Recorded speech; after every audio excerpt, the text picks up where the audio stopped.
2006 میں اسرائیل کو حزب اللہ کے خلاف جس شرمناک جنگ کا سامنا کرنا پڑا تھا، اب وہ پوری طرح سے حزب اللہ کی طاق میں ہے۔ 2006 میں حزب اللہ کے مٹھی بھر جانبازوں نے لبنان پر حملہ کرنے والی اسرائیلی فوجوں کو 36 روزہ جنگ میں عبرتناک شکست کا ذائقہ چکھایا۔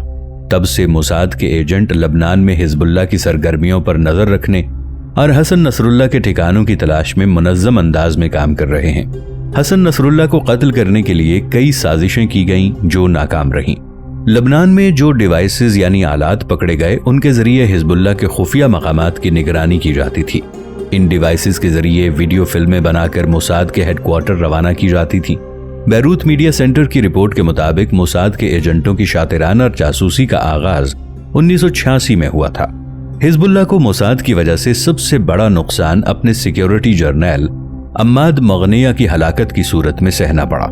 امریکہ نے مغنیہ کو بیروت کے ٹائم میری بم دھماکوں اور 1983 میں اپنے سفارت خانے میں ہونے والے حملوں کا ملزم قرار دیا تھا۔ اسرائیلی سیکرٹ سروس انتہائی ظالمانہ طریقے استعمال کرتی ہے۔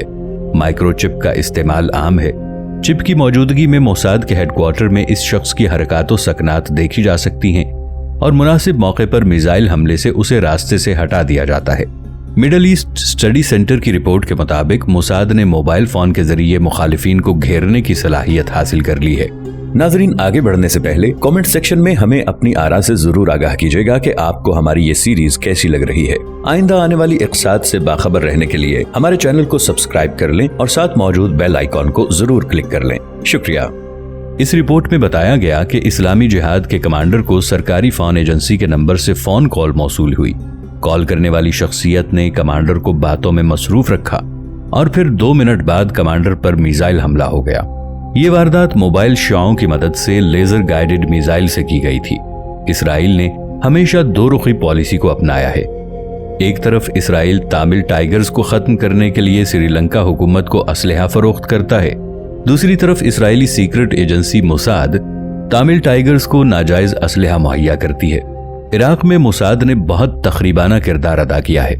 عراق میں فرقہ وارانہ فسادات بھڑکانے میں موساد پوری طرح سرگرم ہے تاکہ عراق میں ہمیشہ خانہ جنگی کا ماحول رہے اور خانہ جنگی کے اس ماحول میں عراق کو وہاں قیام کرنے کا موقع مل سکے۔ یہ صورتحال امریکہ اور اسرائیل کو فائدہ اٹھانے اور مفادات حاصل کرنے میں مددگار ہے۔ اسرائیل ایک تیر سے کئی شکار کرنا چاہتا ہے۔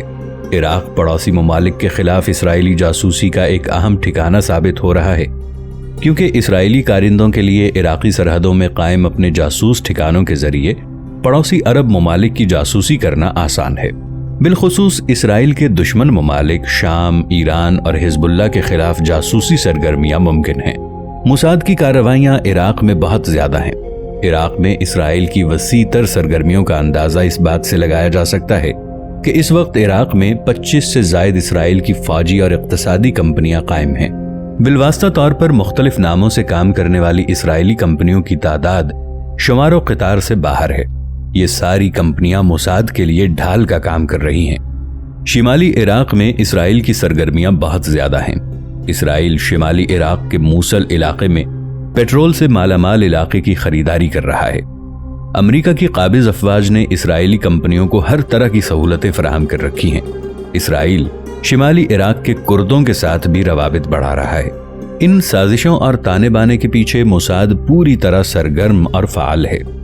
اسرائیل عراق میں متعدد سیاسی نوعیت کے اہم مقاصد کی تکمیل کے لیے کوشاں ہیں، جن میں سب سے اہم عراق تا اسرائیل پیٹرول اور پانی کی پائپ لائن ہے تاکہ اسرائیل کے پانی اور پیٹرول کی قلت پر قابو پایا جا سکے۔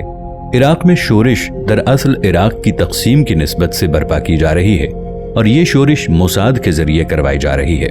امریکہ چاہتا ہے کہ ہر اس ملک کو جو مستقبل میں اسرائیل کے لیے خطرہ بن سکتا ہو، ٹکڑے ٹکڑے کر کے اس کی طاقت کو منتشر کر دیا جائے۔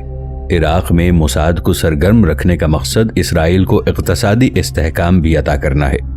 علاقے میں خود کو بالاتر سطح پر رکھنے کے لیے اسرائیل خود کو ایک ناقابل تسخیر معاشی طاقت بنانا چاہتا ہے، جس کے لیے عراق سے بہتر کوئی زرخیز علاقہ نہیں ہو سکتا۔ چنانچہ امریکی اشتراک کے ساتھ عراقی پیٹرول کو ہتھیانے کا سلسلہ جاری ہے۔ اسرائیل تقریباً ہر اس ملک میں موجود ہے جو مسلم ہے اور اسلام کا نام لیوا ہے، جو اسرائیل کو ایک ناجائز مملکت تصور کرتا ہے